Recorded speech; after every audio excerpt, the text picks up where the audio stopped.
Hello and welcome, citizens, to the super-powered hero battle between DC and Marble, coming to you from the reading room. How are you doing? And I want to introduce the amazing Jess Asteroid. How are you, Jess? I am great. Hope you're doing well. To be here. Yeah, it's fantastic. Yeah, I'm not going to ask you to pick sides because we are moderating, but do you have a couple of favorite superheroes or genres or things that you like? I watch more of one than the other. Right. But that doesn't mean I like one more than the other. Right. I'd like to just hear the arguments from them without putting my own yeah. on it. Yeah. Absolutely. Yep. So Jess will be in chat. If you've got any questions for the Q&A afterwards, please do tag Jess, How to Rule an Asteroid, at How to Rule an Asteroid. Yes. And if super chats will have priority, but please, if you do have questions, send them in. If we don't get a lot of super chats, we definitely will get to them. First off, let's introduce our Marvel side, the absolutely fantastic Justin YaHouligan. How are you, Justin? And what are you up to? What do you do? Well, I'm a video game designer / instructor. What I do is nerd hard all day and teach others how to do the same. There you go. I enjoy debates and spirited discussions on several topics, and I'm very excited to participate in what I guess is my first ever actual debate, and on a very light and fun topic, and of course with my Canadian friends here as well. Yeah, as you pointed out, it's very Canadian centric. I definitely am the odd one out in this one, but I try to talk about things, and you know, I'll have a plate of poutine afterwards to make up for it. But on the DC side, from the Dark DC, we have the incredible Al Trucker. How you doing, Al? What do you do? And just give a brief overview for yourself. Hey, good morning. Yeah, so I usually haul big hoses and cranes and stuff around in Canada. And when I'm not doing that, I like to write terrible songs about terrible people, mostly flirfs and evangelical nut jobs. And I also sometimes host people and topics on my channel.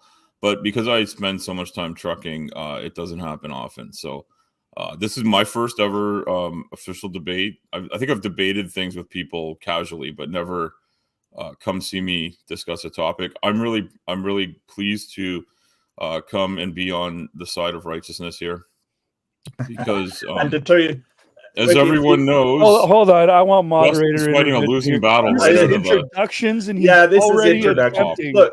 Look, you can't declare victory in your introduction to yourself. But I'm not declaring victory. I'm just saying I'm fighting for the winning side here. Hang on. I didn't realize it was going to be so easy. My first debate. Ow! If you write terrible songs to terrible people, the two terribles make an amazing. That's what I want to know. I want to know if they cancel each other out. I actually think that some of the worst people I've written songs about deserve how terrible my singing is. Right. But I'm also thinking some of my songs are pretty funny and good. 2 or 3 people have enjoyed the lyrics. And so I'm thinking more people would enjoy them if they could hear them, because I think people mute it based on my recommendation. Okay. So you should listen to my songs on mute, because I figure like YouTube can't tell. They'll give me the algorithm will give me the views. That's my thought. But I don't want to hurt my friends. Fair enough. I only want to hurt terrible people like Greg Locke. Okay, that's fair. Well, I'll just go through the format. We'll have 12-minute introductions for. I believe Al was the offered to go first, so the DC side will be kicking off. 12-minute introductions followed by 8-minute rebuttals. We'll have a 30-minute discussion, and we'll leave about 20 minutes for questions. So that's an hour and a half debate. It might go a little longer, but I do want to sort of keep it roughly to that time frame. So thank you so much, everybody. Al, you're up first. The floor is yours, and I'll begin the timer when you start. All right. Thank you very much. Thank you, Mark, for hosting this. And thank you. I want to thank Justin for coming in last minute. I think Ember must have had something come up and was unable to join this morning. And it's very much appreciated.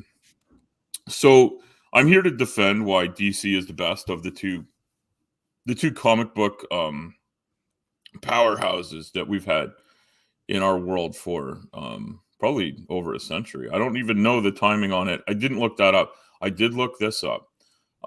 Marvel has like 3 times as many characters as DC. But there is, in my mind, a long history in my upbringing of DC being front and center, being the big one, even though like some people say Marvel's the big one. So here's what I'm going to say. DC Comics have been a mainstay in my life since my very early childhood, watching Superman and Batman and watching the old Batman and Robin live action show from the 60s to watching the Superman movies of the 70s and the 80s. And then those great male characters were followed quickly in my life, and I got to see a lot of female heroes. And I'm going to name some of them: Catwoman, Wonder Woman, Supergirl, Batgirl, and then a little bit later, not much later, characters like Poison Ivy and Harley Quinn. And then in recent years, I've gotten to know other characters like Raven and Starfire, Beast Boy. And then I think back to one of the most iconic characters, and it's a female hero, and some people might say an anti-hero, Tank Girl, who is, I looked it up, technically a DC comic book character. And I think one of the best examples of everything that it is to be a comic book hero, and that is to be misunderstood and maligned by the rest of the world, but doing the best you can to do what's right. And I think that's what we look for in characters. And that's where I'm going to make my main argument is that the depth of the actual characters, all of the DC characters are more interesting, and they have more character. They're less boring than the Marvel characters. There's lots of Marvel characters, but they have quantity and lack quality in comparison. Even though some of them are great, Aquaman is also a DC character. And some people don't like Aquaman, but I'm given to understand that some people that are attracted to male bodies find the most recent Aquaman quite attractive. And people can weigh in on that. Maybe that will become one of the main topics of the debate. But I also want to bring up that DC does something that I'm sure Marvel does a little bit, but all I have is myself and my family to look at. And here we are. We spend. Sorry, my son has come to watch me do the debate because he's a big fan. And I am. One of the shows we watch, Teen Titans. My family and I are huge Teen Titans fans. And Teen Titans involves so many great homages to what goes on in our daily lives. They bring us Golden Girls crossover. They bring us, reminding us of Challengers of the Unknown. And as Starfire says, that is the obscure. And I'm going to end with this. Name one Marvel superhero who has, as an arm, a meatball cannon. Because Cyborg has that, and he's a DC superhero. And also, name one Marvel character who is the daughter of Trigon. And I'm just going to leave it at that.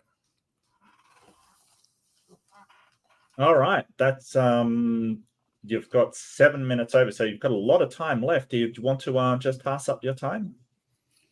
Yeah, I can do that, or I can keep going on about awesome stuff. It's really up to you, mate. I'm not going to tell you how introduce. I mean, I haven't mentioned the Lego crossovers. Lego Batman. Lego Beetlejuice. Is there Lego Beetlejuice, buddy? My son is. There was an episode when I kind of think I'm not sure if you're allowed a team here. It's not fair that you like feed me extra information. I have to stand on my own. I think I object to the 2v1. Yeah, this is a bit of a. Yeah, you know what? You can't help me remember things. I have to use my own brain, buddy. Ow, you can't Kent Hovind this, all right? Where you have like people in the background yelling stuff at you. Like you are 100%. Like seriously. But Gray, you can watch if you stay quiet, please. Okay, thank you, buddy. Sorry. I did tell him he couldn't talk to me, but it's just really unfair on Justin. I know, and my son is exceedingly excited about the DC. Totally understandable. Totally understandable. And if we could get Justin a child, that would be great. You know, if we could just send one over to him. You know what? I'm not that far away. I could send Gray down to like back him up, but it would take the entire debate to get him there. Well, yeah, that's a problem. Do you have any neighbors, kids, or anything, Justin, that we can use to even the playing field here? Do you know how awkward it would be for a 45-year-old man to walk around the neighborhood looking for a child? I'll be okay. You know what? It's also awkward for me because people are going to assume I've lost one of mine. So I'm not gonna use any of my son's points because that would be totally unfair. I will not do that. But Lego Batman, is there anything more apropos of the essence of the Alfred and Batman relationship than Lego Batman coming home from a hard day of fighting crime with his immense wealth and having a lobster thermidor made out of plastic Lego pieces to eat for his meal every single day? And who wouldn't want lobster thermidor every day? Anyone? No, I'm just talking into the ether here because I'm just saying this. I am going to say this. I think that the DC heroes, the big heroes, might seem small in comparison to the giant Disney-backed universe of Marvel. But Goliath, in this case, is a hollow, an empty, well-decorated foe, but not one of extreme substance and character.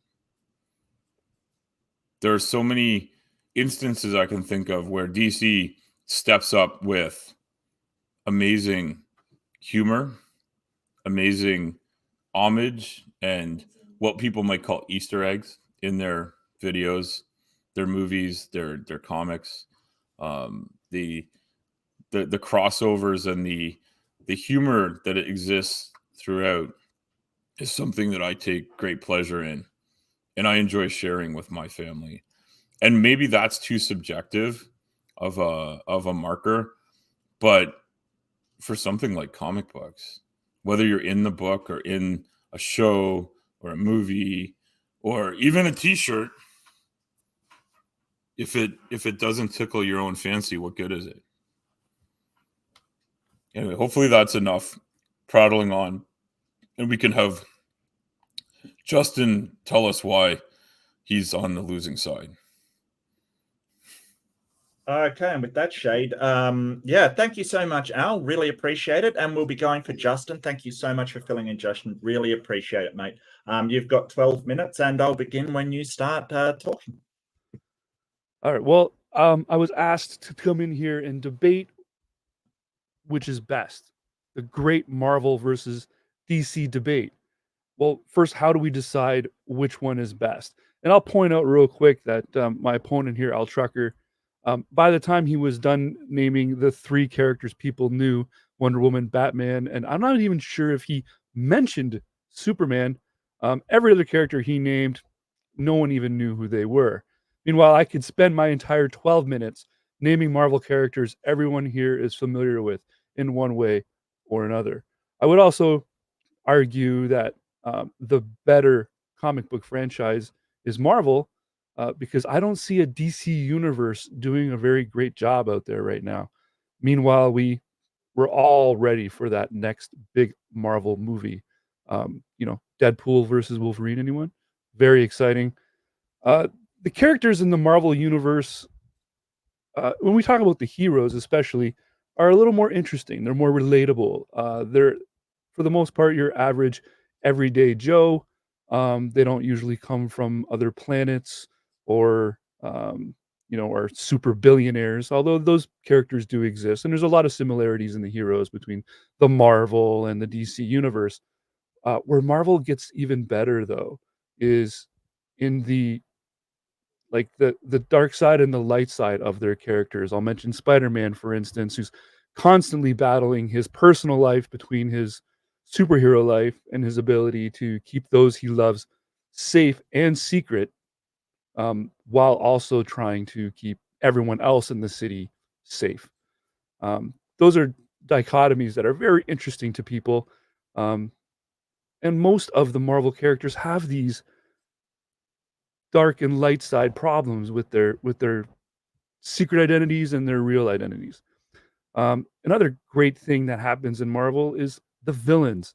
The villains are all so fantastic. Now, the movies haven't done a great job of representing Marvel villains, but I would wager that myself, everyone in the audience, and anyone who knows anything about comic books would probably be able to make a much longer list of Marvel villains versus DC villains just from memory. Outside of Lex Luger, who else is there? I'm not even sure. Myself, I'm a huge Spider-Man fan, so that's from the Marvel universe. We've got the X-Men, which was Marvel's big flagship comic book juggernaut, especially from the 90s with the cartoon. So much so they've remade those 90 cartoons again, which are doing great. People are loving them. I'm seeing Marvel or X-Men 97 t-shirts all over the place these days. It's a pretty impressive thing when something from that long ago just gets rebooted as it was. They're not trying to reinvent it because it was already perfected. I would also mention, for anyone who didn't know, the most famous comic book writer probably ever, Stan Lee. Whenever he did a cameo in any of the Marvel movies, everyone knew that's the guy who made these characters. I think very few people would even be able to name one author or artist from a DC Universe comic book. And maybe you didn't know this, but DC hired Stan Lee. Stan Lee has written a Superman, a Batman, I believe a Wonder Woman, and several DC comics in his own style, if you will. You should check them out, definitely. So even DC has reached across the table to Marvel to say, help, we need help. And Marvel came over and gave him a little bit of a push. Video games. Aside from the Batman universe video games, the Marvel games are almost infinitely better. Guardians of the Galaxy, for instance, is one of the best Marvel universe video games in a while. The last big DC game I can really think of, other than the Batman games, would be the multiplayer online game where it's now a free to play game. So they can't even make money off their own IPs anymore.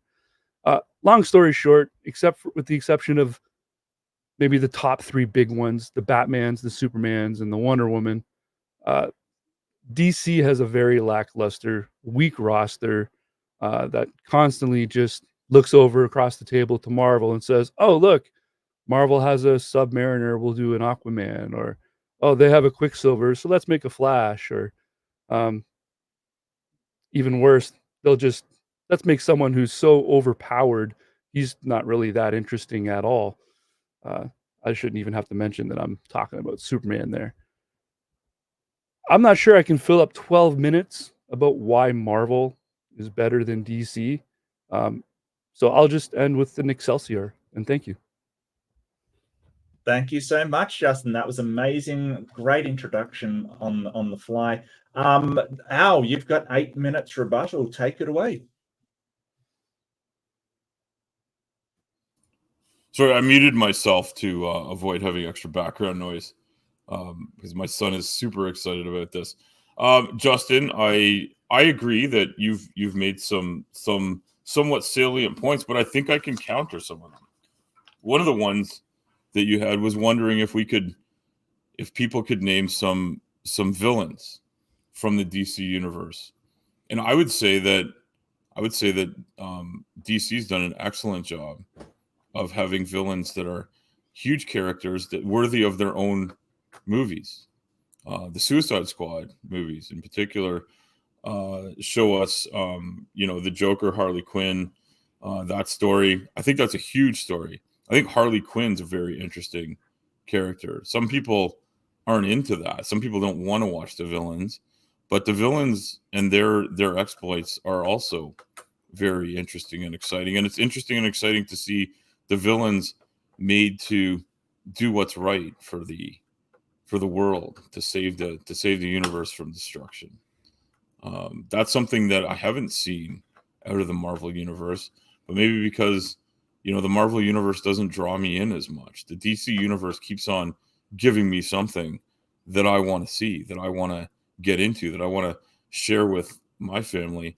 And I was thinking about last night, and you mentioned about the recognizability of the superhero. So I didn't mention Superman. Superman is, I guess, maybe overly iconic. Maybe Superman's too big of a hero, too well equipped, too many weapons in his arsenal, so to speak, to be interesting.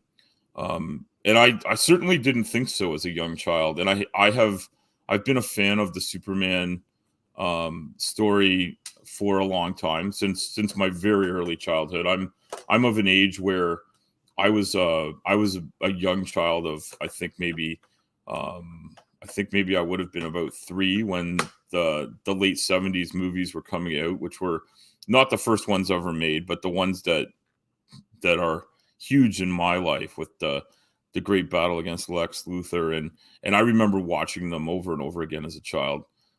So yeah, Superman was certainly of a huge interest to me then.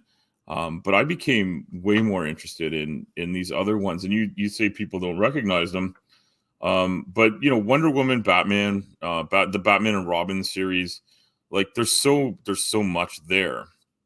And Batman in particular brings to mind this idea that female superheroes are alive and well. And also Supergirl, what came out I think in the mid 80s. And I was always a fan of the idea that not just men could do stuff. And I'm really surprised at how few great female heroes come to my mind when I look at the Marvel universe. There's some. It's not that there's none, but there's so many male superheroes in Marvel that seem to take center stage. But Wonder Woman, as I was growing up, was a weekly television show. And in the 60s show, Batgirl and Catwoman, and later iterations, Poison Ivy came out. And the villains that Batman and Robin fought were they were hilarious. I mean, Catwoman was one of the most iconic. But the Penguin, the Joker, the Riddler, those iconic villains, I think lots of people remember them. Maybe they don't think of them all the time, but they're pretty amazing. And then I also I was thinking of some other great characters. And yes, I'll come back to Teen Titans, because Teen Titans does so many great things. And I watch and rewatch their shows and their movies all the time. And they have Jinx. They have Jinx, who is a female villain who is absolutely inexorable in her attempts to try and foil the Teen Titans' work to keep Jump City safe. and they do catch her and, you know, try to have adventures with her. But this is something that's really cool about Teen Titans. Raven and Starfire make friends with Jinx and Terra and go on girls' night out adventures. I've never seen or heard of anyone in the Marvel universe getting together for a girls' night out. And also, when I think about the wonderful role models for young women, I have a young daughter. I want her to see females in super roles, being superheroes. And when I see Wonder Woman being such an excellent example of a female superhero, and Batgirl who comes out of nowhere and wants to fight crime and do what's right, and not even being a superhuman, just being a human with a lot of resources, intellectual resources, and all that kind of stuff. You know, this is something that people want to see. And I also was, in doing a little bit of research, I realized I did not realize this. I do not think I can think of like, I don't hear people saying, hey, I want to go hang out with Black Widow. Maybe people do. I mean, Black Widow is kind of cool. But Wonder Woman, I had so many friends, male and female, who just wanted nothing more than to hang out with Wonder Woman. And I had a friend as a child who I believe might be a trans person. That I didn't know that at the time, but they loved Wonder Woman. They wanted to be Wonder Woman. They talked about that all the time. And I loved playing Wonder Woman with that kid. That person was awesome. And I read that Wonder Woman is a great icon for people in the LGBT plus LGBT. Is it Q? Am I forgetting? LGBTQ+. You're not allowed to help me, buddy. LGBTQ plus community. I did not realize there was like a great love and adoration of Wonder Woman in the community, but it makes sense. It clicked to me. I was like, yes, Wonder Woman is a powerful woman. She doesn't need men to save her. She is saving everyone. She does, and she transcends gender. She's just a powerful person. And I don't see that out of the Marvel universe. Wonder Woman is such a fantastic example.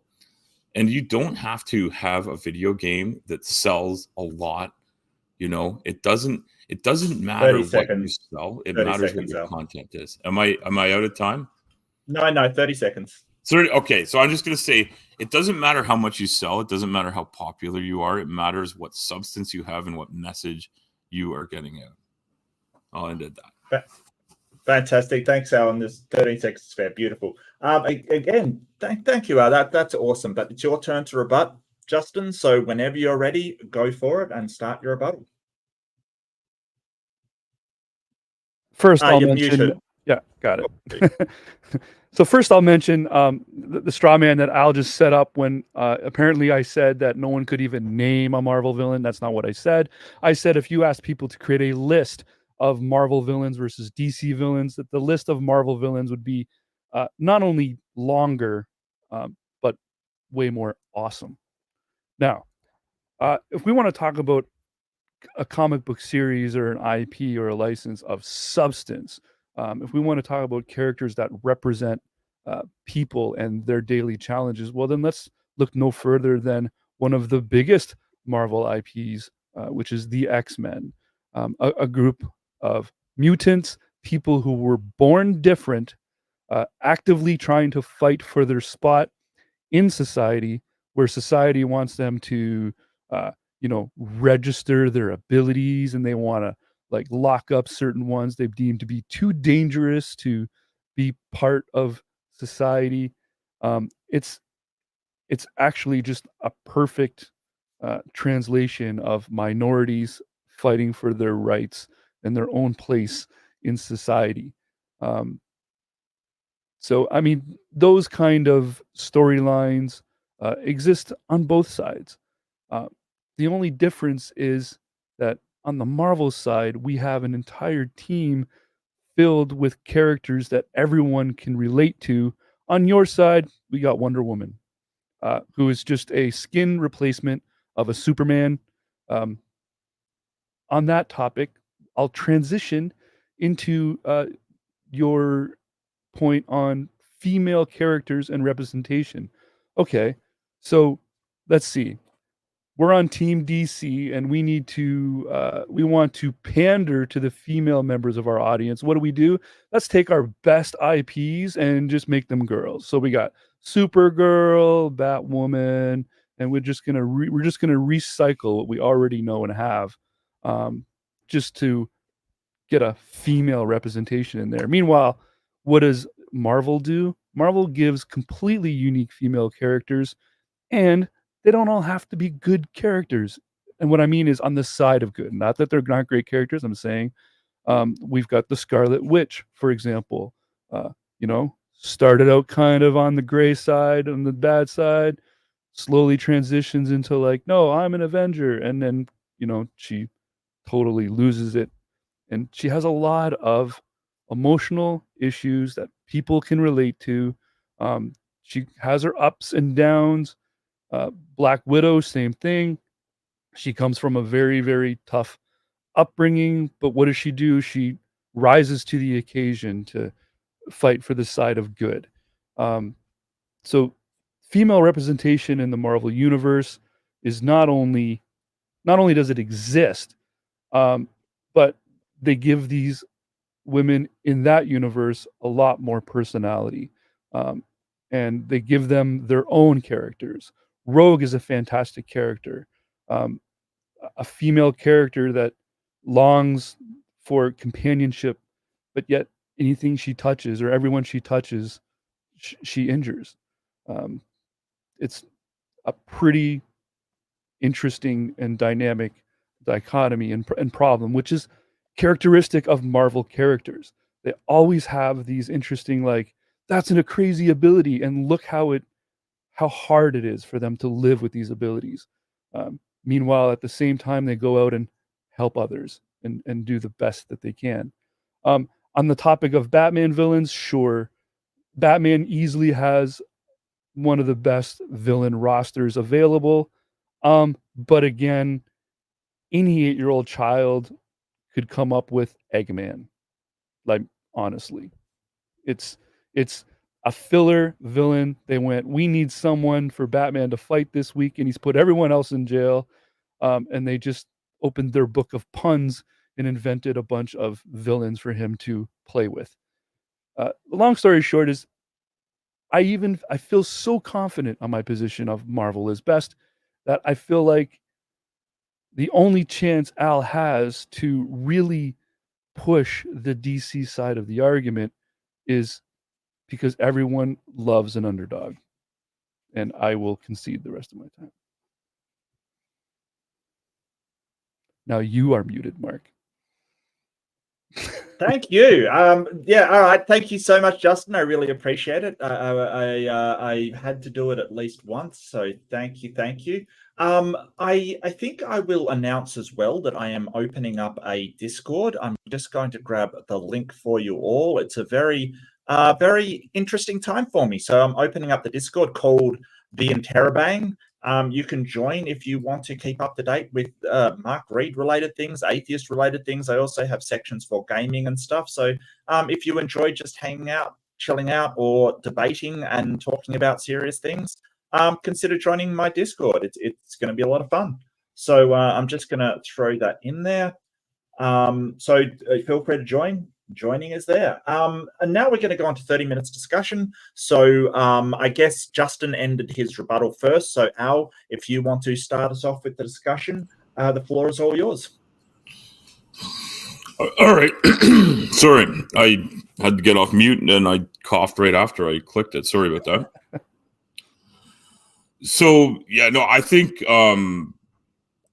there's probably some decent points, to be made for Marvel, and I would agree. Like, if I had to pick something from Marvel that I find really enticing, and I always have, the X-Men side of it is where I would side. The other characters are neat. It's not that I don't enjoy them at all. It's just like we're picking sides. So I find that although X-Men has some great storylines, some great characters that I certainly enjoy, the ones that I love, the ones that I keep coming back to, that really hit me. And I there is a subjective part of this that I agree with, and I wasn't trying to straw man Justin's characterization of like, how long of a list could be made. I said that there's 3 times as many Marvel characters as there are DC characters, but I'd rather spend time. Hey man, when you got it, right?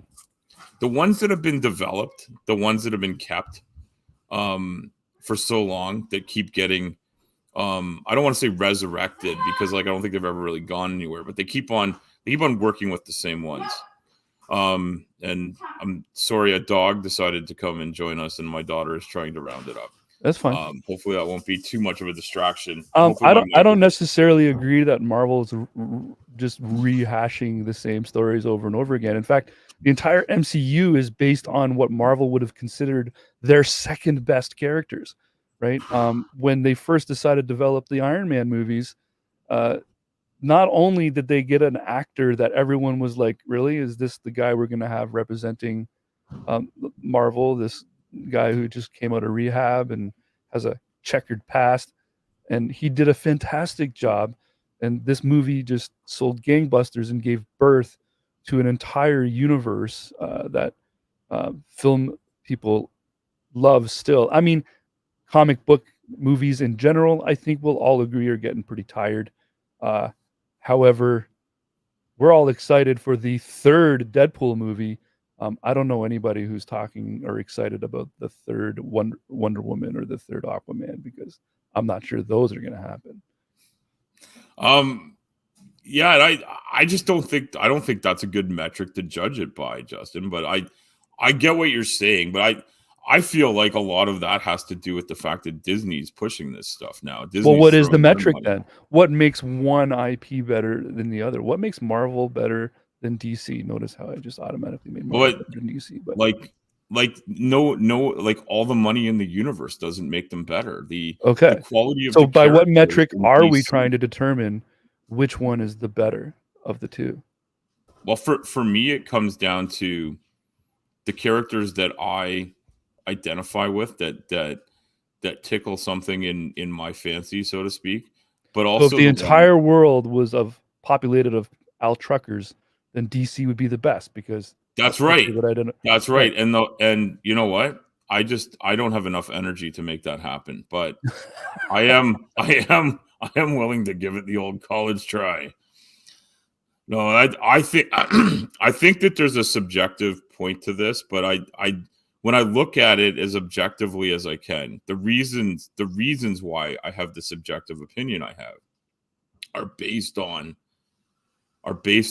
this tremendous character development that's taken decades of my life, and I love sharing it with my kids who haven't been around for multiple decades yet, but they see the value in it. And so, yes, it's like an N=1 situation, but I love this. Well, I love this universe. Al, if the debate was which one does Al Trucker think is better, DC, Marvel, then you would win that debate. But our debate today is which one is better, Marvel or DC? Let me tell you why, objectively. You saying that I just like it better doesn't make DC better.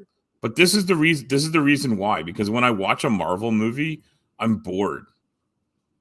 And I think a lot of people are bored. They're bored of seeing really hollow characters do hollow shit. And I like seeing really, really in-depth characters do amazing stuff and do stuff you're not expecting them to do. And some of that has to do with like how much humor they have and how much they are willing to just have a good time. Are you saying you've never been bored at a DC movie? Not since Green Lantern. Are you not tired of Batman yet in a movie? I'm not tired of Batman yet. So that newest Batman movie, you're telling me you sat through that and you were like, this is just as exciting as the first time I saw a Batman movie? No, nothing's more exciting. How can I go back to 1989 and be myself in 1989 again and see Michael Keaton playing Batman. Okay, so the first time you experience a Batman movie is still going to be the best Batman movie, right? I think that's true for everybody. I don't think that's not a subjective opinion. So in the current climate, all of these Marvel movies is the first time we see these Marvel movies. Does that not mean that right now Marvel is king? No, it doesn't. It just means Marvel's got a bunch of money. They're cranking out shit left, right, and center. They've got some big names playing it. Some of the people are big names because they play it, but you're just because some washed up actor like came back from the brink and made Iron Man kind of okay, doesn't mean that Batman isn't still Batman. It doesn't mean that Lego Superman isn't still awesome. Lego Batman is voiced by Will Arnett, a Canadian. And no one can say that a Canadian these are all great nostalgic points. All my friends love the old Batman cartoons, and anytime that character comes back to do a Batman game or a Batman movie, we're always happy to see him and happy to hear him. Same thing with, Transformers, and we get the same, Peter Cullen coming back to do Optimus Prime. That's all awesome, and that's all nostalgic, and we all love that. We're all here for that. But again, if nostalgia is the only metric we're going to use to determine which one is the best, DC is older, so they're always going to probably win that nostalgic battle. But you said it yourself, Disney's just rich. They're so stinking rich. Why? Marvel. So they can afford to not only flood the market with so much Marvel stuff to the point of we're kind of sick of seeing it, but like with anything, if you throw enough if you don't throw enough darts at the dartboard, you're going to get a couple of bullseyes, and we're always here for it. But it's the first time we're seeing it, right? The original Spider-Man. Are we gonna just accept like mundane ubiquity over like quality, over like amazingly dense? I'm using the financial gains of the Marvel movies kind of like a democracy where whoever is willing to spend the most, like as the people in the market trying to decide which movies we want to see. The only reason we're getting so much Marvel stuff and the market is getting so flooded is because we keep watching them. We keep going out to see them. We keep throwing money at it. So I would say that the company with the bigger pile of money is objectively the better company because the population has spoken. They've come out and went. That's a ridiculous assertion.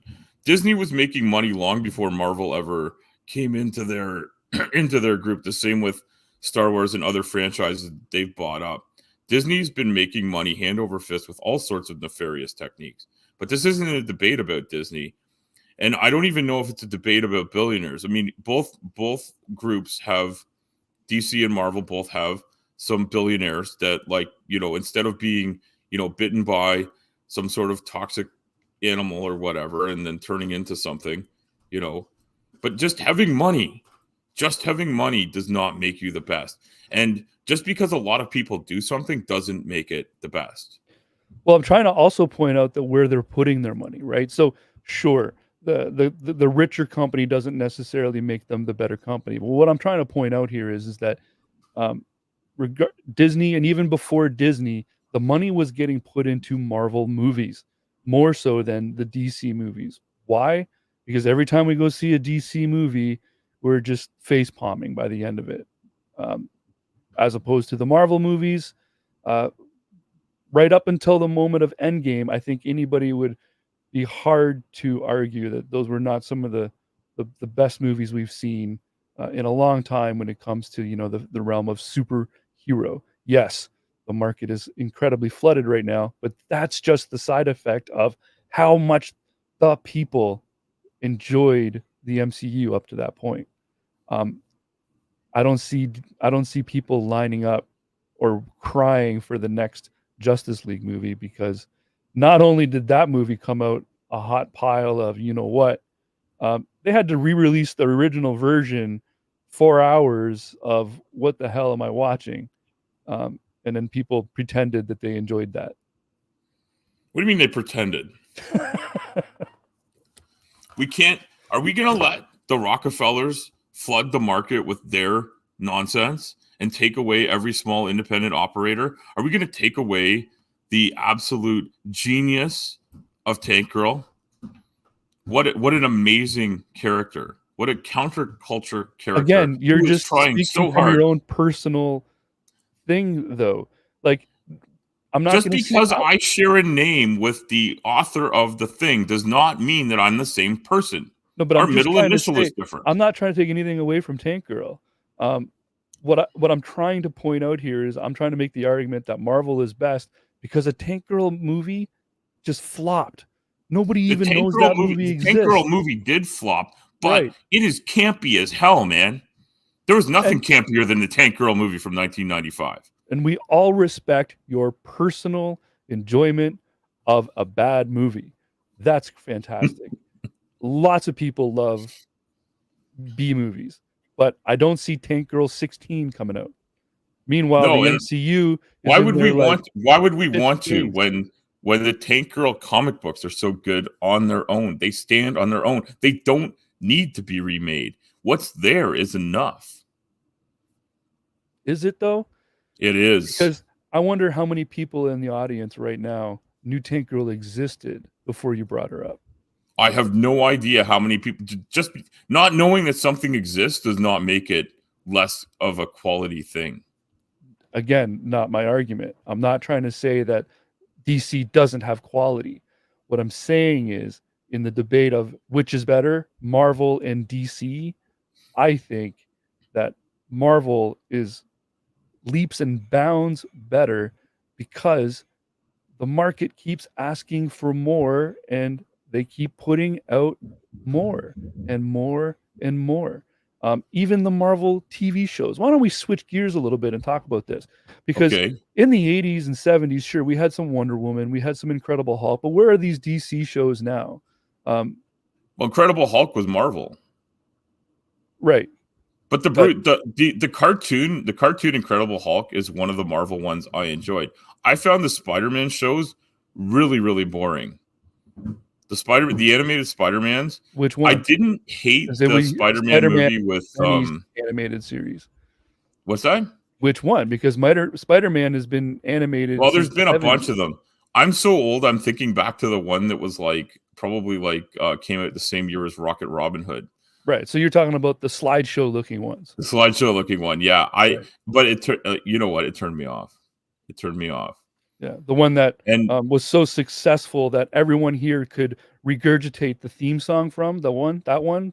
You're claiming that this original Spider-Man. No, Batman. Is that the one you mean? No. That everyone could regurgitate? And then that cartoon that also spinned off into a Spider-Man and Friends cartoon, which later brought light to characters like Iceman and a whole bunch of other Marvel heroes. What about Super Friends? Who didn't want to see Super Friends every Saturday morning? Yes, the Wonder Twins. What a fantastic duo. When's the Wonder Twins movie coming out? I hope never. Right. You hope so. I want to make sure everyone heard him say that. But Teen Titans Go brought the Wonder Twins in for a small cameo, and they were kind of funny. Hope you never see any Wonder Twins, a DC IP. So just because it existed doesn't mean it needs to be made into a movie. No, because if they did, characters nobody would care. Just there to be. Meanwhile, Marvel can put a movie out about anybody. And no, they couldn't. Only because they have money. Money does not buy quality. Money buys screen time. Money buys advertising, and money can buy you a video game that people want to play. But that does not make what you have the quality that people are looking for. And quality over quantity always wins. But business people don't put their money into things that are going to fail. They put their money into things as an investment in the hopes of big returns. And where are business people putting their money? In more Marvel shit. Why? That's only because there's already the big backing there. If Disney had gone the other way, or if the opportunity had been there, it would be the other way around. Because Disney doesn't care. They're just going to put money behind anything that puts a butt in a seat. Right. And the reason they're doing that is because the last since it's a toss up though. They could have gone the other way. It would be the same thing. It doesn't make it better. It just makes it better financed. Well, DC's been trying since the 70s. Like the Batgirl thing got canceled because of financial concerns. But that would have been fucking awesome. Am I allowed to swear on here? Of course. Does anybody know I'm a trucker? I somehow figured it out. Okay, I am just checking. Just checking. Again, I mean, Batgirl is just a mirror image of Batman almost, and is just she's her own complicated character. Who doesn't remember her being played by Alicia Silverstone? That was awesome. Oh man, please! There was nothing awesome in that movie. There was that nothing. Was fantastic. That was a movie that blended camp and Batman in a way that had never been done before. Oh, and has never been done since. I wonder why. I don't know. Uma Thurman. I'll tell you Arnold why. Schwarzenegger. Look at these amazing people doing camp money. like it's never been done. The audience doesn't want to come see campy Batman. They do. But they want to dance with the devil in the pale moonlight.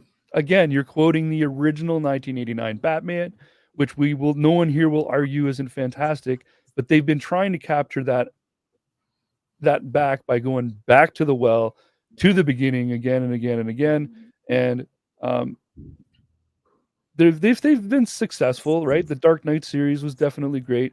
But that most recent one, that representation of the Penguin and them trying to be this extra dark, I don't even know what they were aiming for, but that movie was a big pile of, Superman hasn't been able to do anything good in a long time since Smallville was on the air. And even they're on like a B-rated station where The Flash now exists.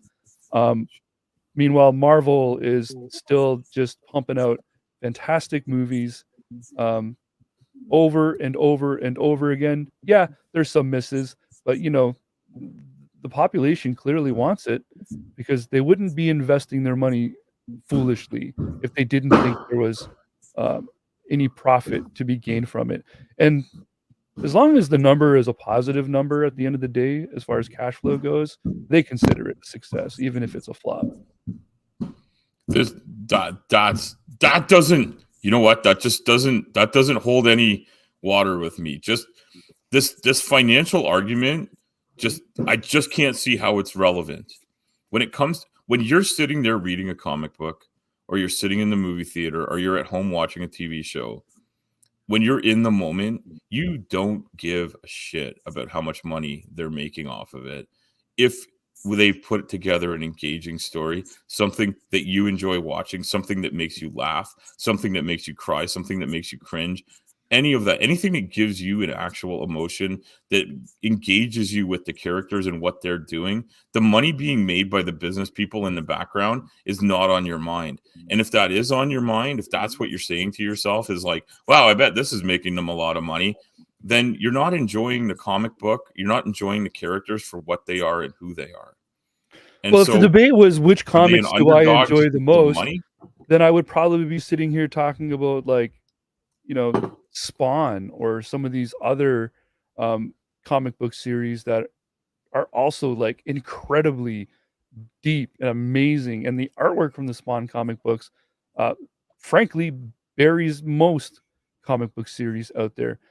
But our personal taste is not really what our argument here is which one is the best? Which one could the world not live without? And I would argue right now that if DC went bust tomorrow, we would still sit here and go, remember how cool those Batman movies were? And we would all agree, but we wouldn't be missing the DC universe as much as people would miss. I would be, and I would like to say that just because people vote blindly with their dollars because there's something to vote on does not take away anything from what people actually think. You're making it a popularity contest when people have. But isn't that what we're talking about? Isn't this we're talking about which one is best. Right. We're talking about which one is the better one, and you're talking about which one makes more money. All right. That's not. Okay. Who is the best? I'm arguing on quality, and DC, you've come in arguing on quantity and financial repercussions for the makers, for the backers. Who is the best DC character? Who's the best DC character? Who's the best? The best one ever. It's. I believe that the best DC character is Batman. Is Batman? Why is Batman the best? Batman's the best character because it's like this decades long. It's going to be at some point not too long from now. It'll be a century-long battle of a very rich person with a long vengeance plan against everything that they see as what is wrong. And who doesn't want vengeance against those that have wronged them? And watching Batman turn his great financial capacity into something that'll just destroy evil. Something people just enjoy that. And now when we look at Disney, we see Batman destroying everything that is Batman's got his money and he's now evil and he's destroying everything that is good about the comic universe. And Disney is doing that from their great throne on high. And now we want vengeance and we want to send Batman. All right, hold on. Who's the only one healed well enough to go and battle these giant these cash-addled Disney. We don't want to hear you preaching about Batman here. I just wanted to know which one you thought was the best. Now, but I told you why they're the best. Right. And then I told you why Batman is eventually going to rise. You put a batarang right through the brain of the great big giant. Okay, ow. Yeah, ow. Like, come on. Like, allow him to respond. We'll go right back to you if you want to make some further points on Batman. I get that. So just let him address. I'm sorry. No, you're right, mate. You're right. Love this. So, Al, your description of Batman and why you think he's the best. What makes Batman different from Professor Xavier? Batman's not in a wheelchair, and he does it all on his own. Okay, so how ableist was that? That was kind of hard to hear. Yeah. Okay, so he does it all on his own. Let's just focus on that thing you said. That's not true. He sends Robin in as cannon fodder sometimes. Right, and you also just completely disregarded Commissioner Gordon and Harvey Dent, and of course everyone's favorite Alfred. But yeah, okay, so Batman and Barbara Gordon as Batgirl. Right. So, but Batman does it all by himself. But Professor Xavier doesn't. I mean, he's not only someone who is preaching that anyone can be anything they want and be who they want to be, but he spreads that through other people, through positivity, unlike Batman's seething, negative, vengeful mind, where he's not really out there doing it for the good of things. He's out there doing it because someone pissed him off one day. Professor Xavier is also loaded, and he uses his money for good. He uses it for activism as well. And he's public about who he is. He doesn't have to hide behind a mask. And he spreads that around the best that he can. Also, this is totally pandering, but bald men rule. Yeah, that's true. They do. Were you ready for that? Were you ready for that? You're not supposed to agree with the opposition, Al, but like, yeah, I mean, that just helps my case. I agree on that one point. Yeah, it sounds to me like I agree on that one point. You can relate to Professor Xavier just about the Justin, same. let's let Al sort of outline why Batman. Like, I wanted to give you some time. I think okay. I already said that X-Men is the one part of Marvel that I do admire quietly from the side. I can watch it under a blanket at night with a flashlight. No, I do enjoy that. I do enjoy the X-Men and Professor Xavier, and that whole story is worth watching. But I think we should really pay attention to the fact that Batman isn't the only seething DC character. There's a whole bunch of them. And I think Batman is something that people like to see because they see themselves as being able to, if they had the resources, they could invent these great flying vehicles, like ground vehicles, and equip them with all these weapons. But Batman is more than just his money. He's ingenuity combined with resources. And I think that's something that people like. And I think people, even though it might not be the best part of ourselves, I think people, they want vengeance against what is wrong. They want to see evil and tyranny fall, and they see in Batman a hero who is maligned and sees other people maligned and wants to get out there and fight straight back against it. And I think that's what people identify with.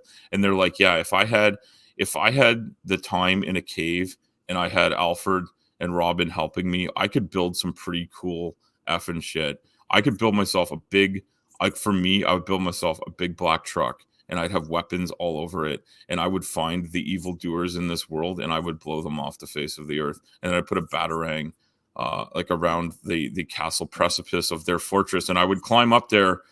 I would climb up the wall, Batman and Robin style, and then I would like leap over there, and I would have my underwear on the outside Davis of Jr. my pants. would pop out a window. Okay. And I would have my tighty whities on the outside of my Lululemon pants, and I would hop over there, and I'd pull out a batarang, and I would wrap it around their neck and drag them to the ground, and then I would tie them to a conveyor belt that's going to take them through a magnifying glass that will like literally incinerate them with the focused power of the sun. And everyone wants to do that to someone at some point. Some people just want that, people understand that. But not everybody can like be the head of a school for mutant superheroes. No, Batman totally could have been. I mean, he had the funds, he had the know-how. The latest iteration of DC Comics and movies has Batman being the guy who puts together the Justice League. But it was just for that one little like, let's just save the world from this one problem. And he had to go around and basically beg all of these tortured, seething people like Aquaman, the alcoholic, for example, which was just a weird take to take. Meanwhile, we got Professor Xavier, who goes around seeking out youth and actively trying to find those who are feeling alone and suffering in the world. And he doesn't just stop at the 5 strongest ones to stop the one villain that one weekend. No, he's constantly on a day-to-day battle as an activist, not hiding behind a mask. The whole world knows who he is, and I would say that it's equally as relatable. And I think a lot of people wish there was someone who could put a hand out and be like, come with me, everything will be okay. Batman's just hiding in a hole and feeling sorry for himself. Now, he's a fantastic character. I'm not going to take anything away from the Batman fans. I myself, very much enjoyed some Adam West Batman in my day. But I think if the Marvel Universe had stopped at Endgame, everyone here in the audience right now would probably be praising Marvel. But except for the fact that the market is now being oversaturated with Marvel IPs, I still think Marvel is best. By the way, Spider-Man actually does it all alone. Just saying. Well, Spider-Man, no, he's got Mary Jane. Yep. We're reaching the end of our time. If you want to go a bit longer, that's fine. If you'd like to. Okay, well, I don't want to drag it out longer than it needs to go, but I do want to make one really important point, Mark, just before you tell us about where we're going. And that is, it's not a hole, it's a cave, and it's a fortress in a cave. And he has lobster thermidor for 3 meals a day. That's relatable. That, Professor Xavier. And also, not everybody. I relate to that. I eat the same. Not everybody's a teacher. Some people are doers. Some people are teachers. And Professor Xavier, no shade on teachers. My wife's a teacher. They're wonderful, wonderful people. But some people are just meant to do, or do not, because they've watched Yoda. Okay, go ahead, Mark. Well, I'll start us off. Do you want to wrap up just very quickly, just a minute or so, Justin? Sure. So there's a lot of we can make a lot of connections between the two rosters of characters between Marvel and DC. They've got, the Quicksilvers versus the Flashes. We've got our Aquamans and Submariners. We've got a lot of similar type characters back and forth. Miss Marvel and Superman. But I would put forward a couple of things. First of all, in the DC universe, what do we get if we wanted, someone that we can relate to a little bit closer? We'll just give you the same characters recycled. We'll give you a Supergirl, Batgirl, what have you. They need a villain? Cool. Let's just do Bizarro Superman, and let's just do all of these opposite characters that are the same character again and again. I'll remind people that Al Trucker also said he doesn't want to see some of his characters in movies, where I don't think I could speak the same thing for a Marvel character. And I tried to speak from the point of view of the population and what the people. Okay, Justin, I said a minute, not like 5 minutes. Wrap up. You're the moderator, my friend. You got to stop the boulder from rolling. I am stopping the boulder from rolling. I'm going to end with saying Al Trucker said a lot of I think is best. I think it's awesome. I spoke from where the people put their money, which is just the same as voting. Thank you. Okay, thank you so much. I really appreciate it. We'll go into questions. Jess, do you think you could just shoot the questions over to me on beautiful? Okay, fantastic.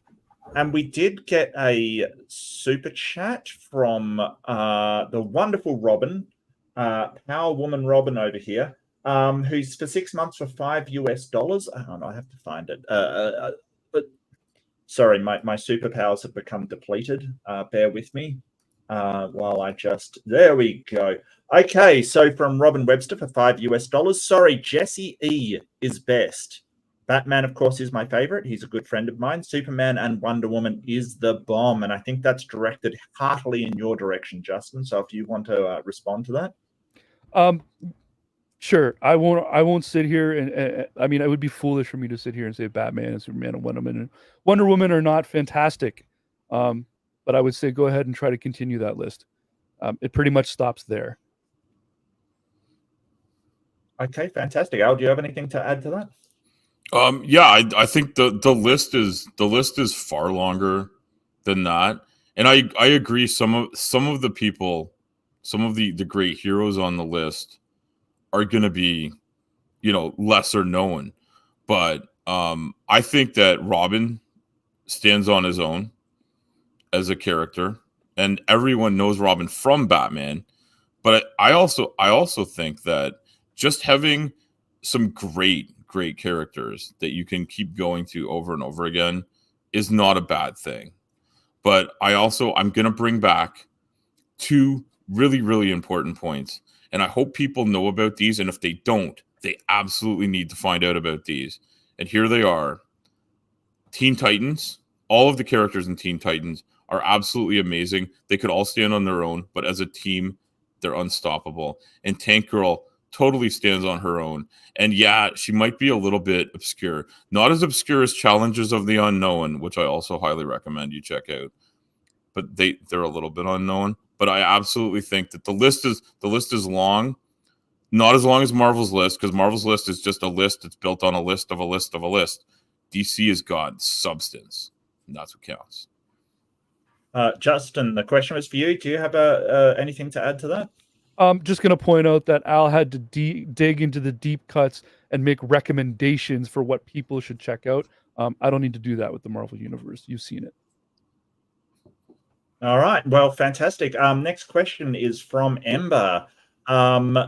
Best Marvel story versus best DC story. We went to you, Justin, last time. This is for both. So, Al, what would be the best DC storyline?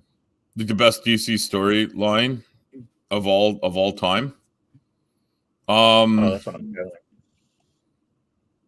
The 1989 Batman with Michael Keaton. That movie itself. That I realize it's going back to the original, but that's iconic to me, and not just iconic. Like, it's not iconic for being iconic. It's iconic because it's awesome. Okay, and Justin, which would be the best Marvel storyline out there? Probably Stan Lee's version of Superman. where Superman isn't an alien anymore, and he has actual problems and makes him actually interesting. I'm not sure that's Marvel, but yeah, okay. If you want to play for the opposite team, I'm not going to stop you. Well, okay. I mean, it was done under like a Marvel banner because it was a Stan Lee written comic. I see. But I mean, also if Al Trucker used a movie, so if I were to just put another movie forward that would challenge the 1989 Batman movie, would probably be the first Spider-Man with what's his noodle, whose name just escapes me right now at the moment. The one with Toby Maguire, thank you. Yeah, okay. Just so we're clear about which Spider-Man movie, because there's like 900 of them and they all just blend together. Okay. The guy who brought up the Batman movies. Okay. Sorry. And the next question is from Ember again. Thank you so much, Ember. A question for Al: how does Crisis on Infinite Earths rank up versus the Infinity War, in your opinion? You know what? I got to admit, I don't have enough experience with either of these to have like a really truly great answer on this. So what I'm going to promise to do is I'm going to like investigate both of these specifically. I feel bad that I don't know them both well enough to like give point by point, but I am going to investigate them based on, I'm going to consider this Ember's recommendation that I check these out. And maybe when Ember and I will duel again, that'll be maybe my second debate, and I'll know about these, and we can go into them point by point. Okay. Next question is from Ember again. A question for Justin: does Marvel try to do too much, i.e., mutants are marginalized people, but other super beings exist, getting powers in every crazy way imaginable, etc.? Yeah, maybe, but I think that's a side effect of success, right? When you make money off of one IP, and things are going good, and the population is pandering and not pandering, but they're crying for more. You got to try to keep doing new things, and any artist will tell you the hardest thing to do is to try to top your last major success. Taylor Swift for life. Al, anything to add to that? Yeah, I do. Like, I wonder about this. I mean, Justin's going back to this whole like popularity by cash influx, which I think comes from the cash output. But it's a big universe with like over 30,000 characters. Certainly 30,000 aren't seeing the light of day in movies quite, but yeah, they got a lot going on. And I think that's why certain aspects of it, like the X-Men, that whole franchise of the X-Men is like something I really like because of the way they've done that. Other things they've done are amusing, but like I'm not like the Avengers thing just doesn't grab me. But the Guardians of the Galaxy and X-Men do. I think the more they do with Marvel, the more it's hard to be like invested because it's so big, it's so broad. So I think maybe it is too much. Okay. Justin, anything to leave with us? Yeah, Ember's question wasn't really about Marvel being better. The question was, is Marvel trying too hard, or are they doing too much?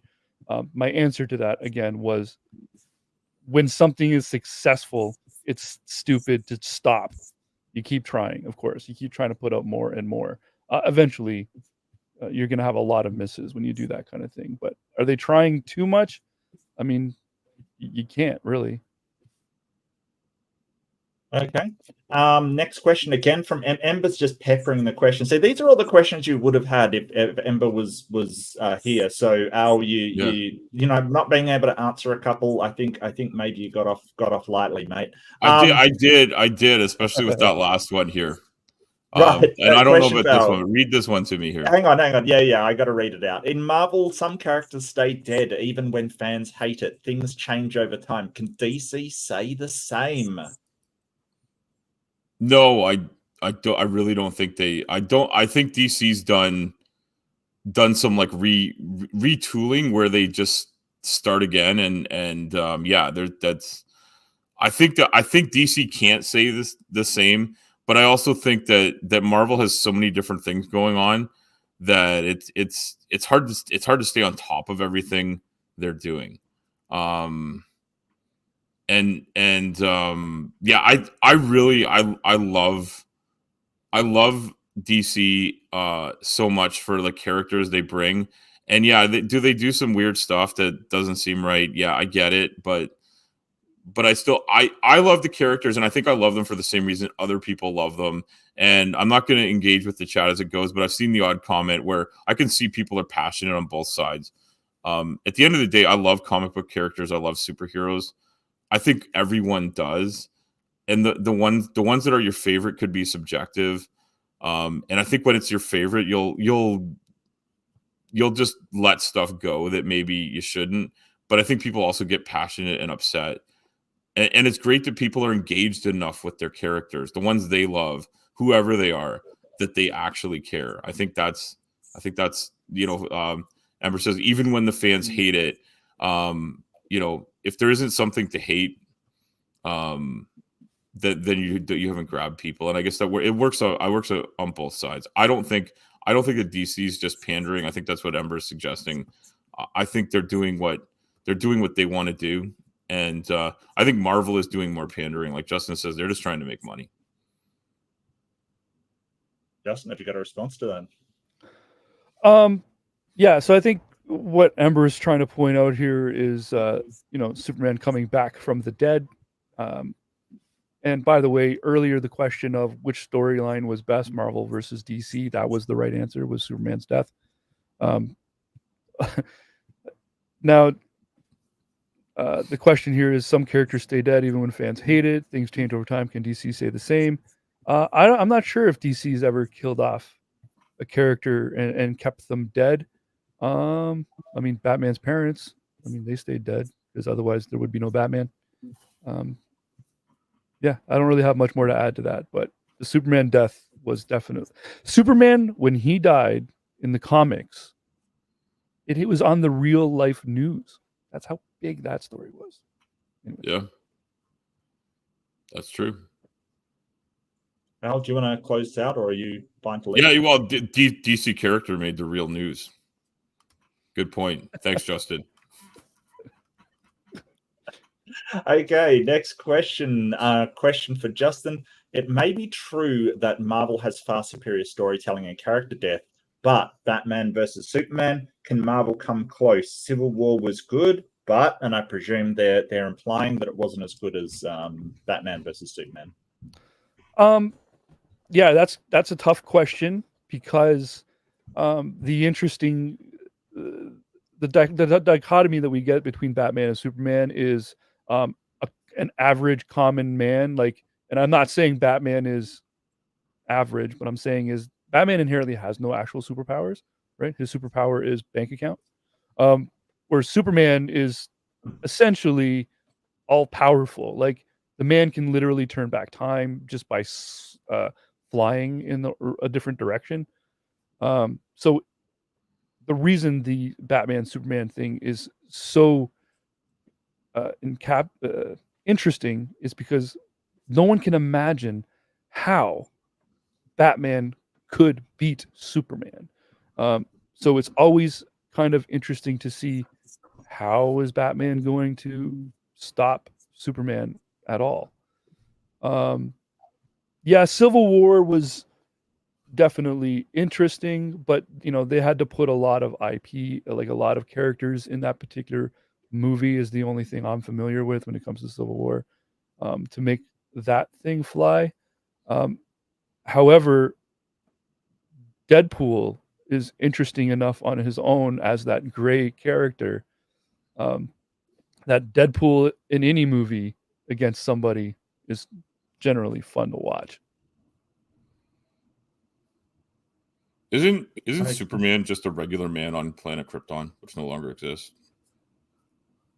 No, because he's a Kryptonian and not a man. Oh yeah, no, but I mean, like, colloquial use of like He's a regular Kryptonian. He is average on Krypton. That's what. Yeah. When he is on Earth. Yes. Yeah. When he's on Earth, he's no longer average. He's a Kryptonian, which makes him special. But he's just your typical run of the mill. No, he's not. on Krypton, and no, that's a planet that doesn't exist. Right. No, I don't agree with that at all. No, you don't get that. Okay. No, I understand the point you're trying to make. Okay. He is average on Krypton in the sense that he is like everyone else and everyone else is like him. He is no longer average on Earth. He is way above average. He could destroy Earth. Well, he could, but he doesn't. He protects Earth, and that's what makes him a wonderful DC character. Right. I'm not saying he would destroy Earth. What I'm trying to say is you're trying to say Batman equals Superman. No, I'm saying that like if Batman had been born, if Batman was a Kryptonian, I think Batman could beat Superman hands down. I don't think there's any question about it. Well, probably because now you've leveled the playing field because now you've leveled the Superman is just a man in Lululemon leggings. Right. So now you've and leveled Batman the is a man in Lululemon leggings, but he has a bunch of gadgets and a cool Let's allow car. Al to respond, Justin. Let's allow Al to respond. Then we'll go back to you because but Al just preaches. Well, do you look, think I'm running the getting DC religion here? Look, I wouldn't put what it past you. You all need to get more Batman and Wonder Woman in your life. You have to come.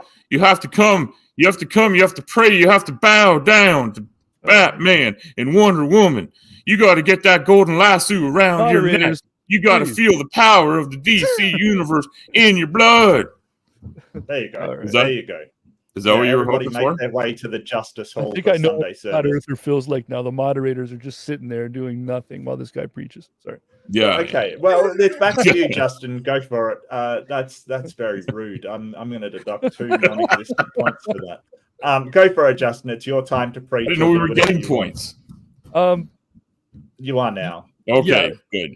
When it comes to crossover storylines, maybe Marvel doesn't have as much anything as strong or as interesting as the Batman v Superman.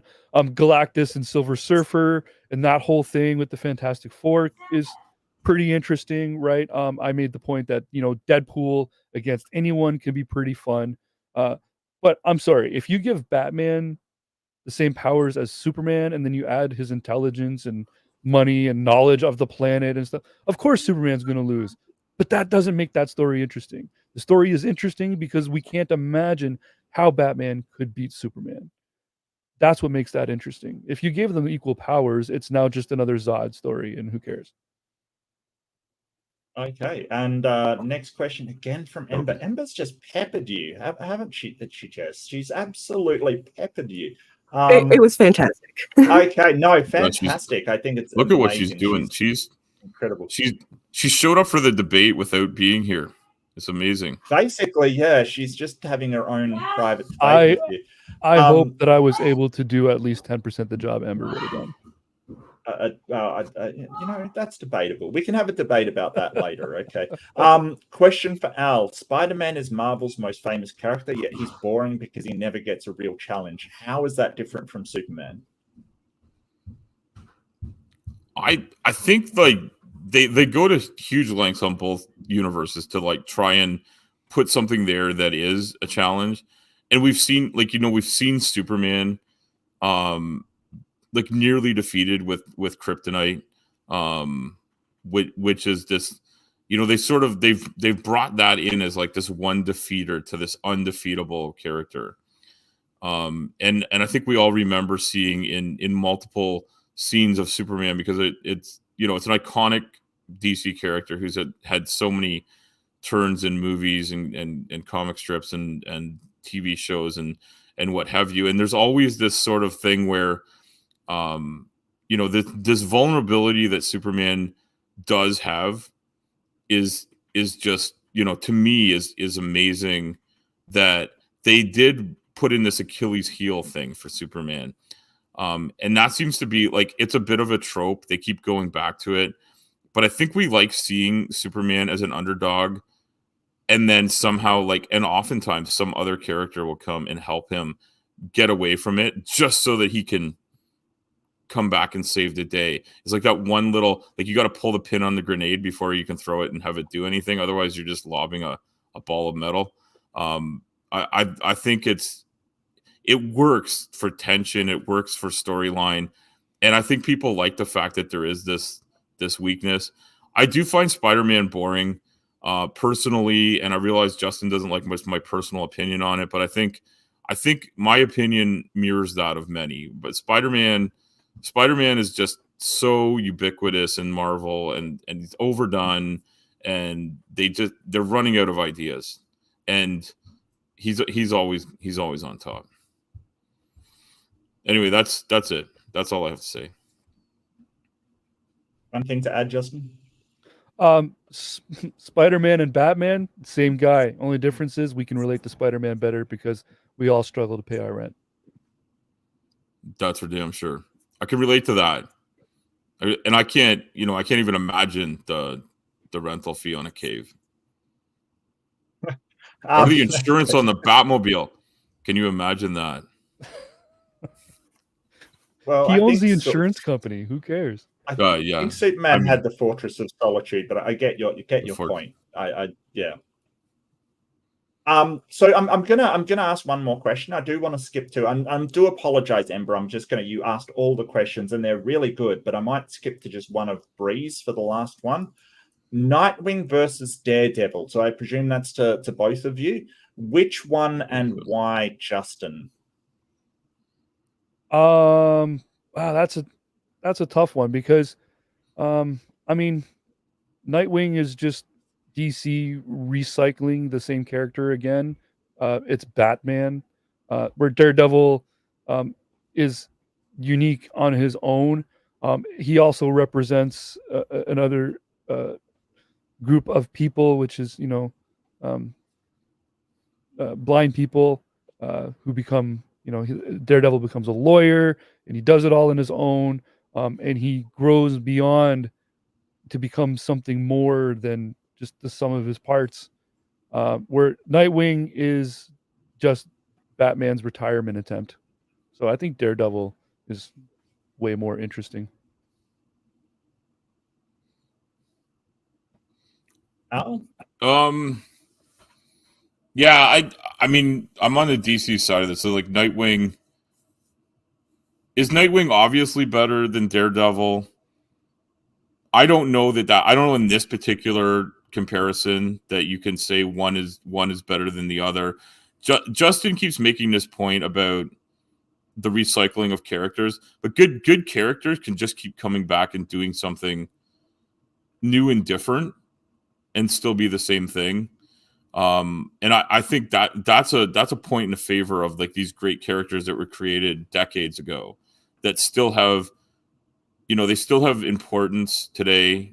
They still resonate with people. You make a few changes, you set them in our world today, or a fantasy world based on today, and you get people understanding the old character in a new way, a fresh new take on an old family favorite recipe. There's nothing wrong with that, and I think people do love that. And getting to know and love a new character sometimes is a big leap.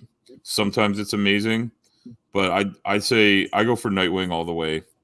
I don't care if it's derivative. Calculus uses derivatives, and so does comic universe. There's nothing wrong with that. Okay, I'm just going to ask one last one from Commander Olliman. Olliman, thank you for the panel. Which franchise has the best video games, DC or Marvel, and what is your favorite? Al, if you want to kick us off with that one. Yeah, I'm going to say that like Justin, like career-wise, has like a huge advantage over me on this. Oh, yeah. And my son rules the video game consoles in our house, so I do not have the hands-on experience to answer this in a way that is fair to everyone in the audience. So I'm going to say that this is something that I'll need to research, and I don't know if Ollie will be upset with me for not having a tremendous opinion on this. I don't have the experience with the video game aspect of it. I'm an old man who works a lot. Video games are something I spend a little bit of time with, and I also am very focused on one particular one that is not related to either franchise. What's that, Al? I play StarCraft, the original StarCraft. Oh yeah. And I'm really when I have video game time, I'm putting my time into StarCraft because I won't leave something until I've gone all the way through it. And I do work long hours. And so I'm just gonna say Justin is gonna have a tremendous answer. And in this case, I'm actually just gonna say my debate opponent here is I would defer to Justin's opinion on this because he is the expert in this subject. And I would suggest we listen to his opinion here. And I've got an apology to make. It's not Commander, it's Canadian Olliman. So I do apologize. I am disrespecting the great white heritage that is the Canadian proudness. I know all three people on the panel. He's an East Coaster, and he's part of the Great White North for sure. All right. Well, I do apologize. I will say 3 sorries and eat a plate of poutine afterwards. I believe what you have to do is chew up a beaver tail in one bite. I think is the. I'm not sure I can find a beaver where I am. I mean, I'm sorry. Oh my gosh! Well, we got to ship you a couple of beaver tails. I thought you had to eat those in Ottawa though for it to count. Do you know what a Canadian taco is? It's a poutine in a beaver tail. Okay. Wow. Justin, which franchise has the best video game in your expert opinion, DC or Marvel, and what is your favorite in your non-expert opinion? So if I'm gonna maintain my position that money speaks, then DC has by far the better video games. The Rocksteady games for the Batman universe stuff, between Arkham Asylum, Arkham City, and so on, are easily the best of maybe any comic book video game. I can easily point to some real flops, like the Superman game on the N64 is historically one of the worst video games, bar none. Never mind superhero games. But Marvel games never really hit until we started getting these tournament fighters of like Capcom versus Marvel. Then we started to see some good representation of Marvel games. There's the original arcade, the brawler Marvel game that was pretty fun, where you just walking down the street beating people up. But back then, those games you kind of couldn't lose. I mean, even The Simpsons had one that was good. DC's got probably the better video games, I would have to say, if we're speaking like popularity and dollar amount. My personal favorite is actually the one that I dumped on earlier in the stream, which was the DC Universe MMO was probably the one I enjoyed the most. Well, there you go.